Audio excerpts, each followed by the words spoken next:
हमारी चादरें उतारी गई, हमारे बालों से खींचा गया। तशद्दुद से तहरीकें बढ़ती है, कामयाब होती है, आगे बढ़ती है। पूरी सिंध में यौम सियाह मनाया जा रहा है। अवाम के वोट को कोई अहमियत नहीं दी गई। पाकिस्तान के और सिंध के जो लोग हैं इसको मुसरत करते हैं। अवाम ने जिसको वोट दिया है उसको हुकूमत दो। इंतखाबात में मुबैना धांधली और कराची में कारकुनान पर तशद्दुद के खिलाफ हैदराबाद में यौम सियाह मनाया गया। Grand democratic party Pakistan Tehreek Insaf और जमात इस्लामी की जानिब से 24 फरवरी को कराची में होने वाले पुरअमन एहतजाज के दौरान खवातीन और कारकुनान पर लाठीचार्ज, शेलिंग और पुरतशद्दुद वाक़यात के खिलाफ हैदराबाद में यौम सियाह मनाया गया। 24 फरवरी को बदतरीन लाठीचार्ज की गई, जब हम सिंधियानी तहरीक और जितनी भी पार्टीज थी पुरअमन एहतजाज के लिए, और हमारा जो मैंडेट चोरी किया गया है उस पूरे एहतजाज अमन के लिए, हम जब कौमी असेंबली के गेट तक ही गए थे तो दहशतगर्द पुलिस ने सिंधियानी तहरीक को घेरा किया।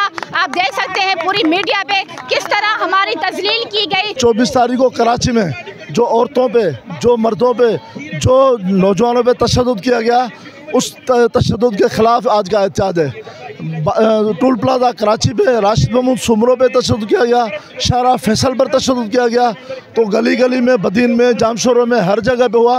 ये तशद्दुद से ये तहरीकें नहीं रुकती। कराची में सिंधियानी तहरीक की औरतों पर जो जुल्म हुआ वो आप यकीन करें कि कश्मीर और फ़लस्तीन का मंजर नज़र याद आ रहा था कि ये न मालूम कि औरतें कश्मीर में डंडे खा रही है या फ़लस्तीन में डंडे खा रही है। मुजाहिरीन का कहना था कि इंतखाबात 2024 में अवाम के मैंडेट को कोई अहमियत नहीं दी गई, जिसकी वजह से अवाम में शदीद मायूसी पाई जा रही है। अगर आपने इस किस्म के सिलेक्टेड और रिजेक्टेड लोगों को हुकूमत देनी थी तो फिर आपको आवाम का अरबों रुपया खर्च करने की ज़रूरत नहीं थी।